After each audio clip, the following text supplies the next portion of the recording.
कल्की विज्ञान कथा. सदरील संवाद श्री गोरे यांनी लिहिलेला आहे. कल्की विज्ञान कथा.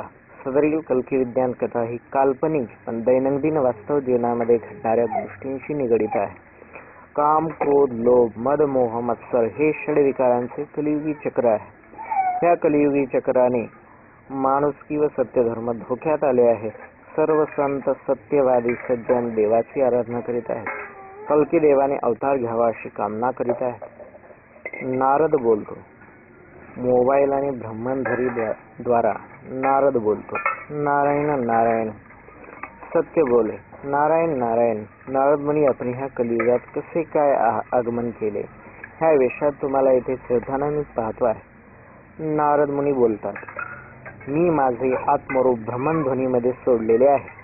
सामान्य माणसामध्ये मी ब्रह्मध्वनीद्वारे संचार करीत आहे. ब्रह्मध्वनी हे मला इकडे तिकडे फिरण्याचे साधन आहे. सामान्य माणसाच्या मनामध्ये मी प्रवेश केलेला आहे. सत्य बोलतो. नमो नारद मुनी. आज सत्य संकटात पडले आहे. आज सत्यधर्म अडचणीत सापडला आहे. काम, क्रोध, लोभ, मद, मोह, मत्सर ह्या षडविकारी राक्षसांनी सत्याला चक्रव्यूहात पकडले आहे. सत्य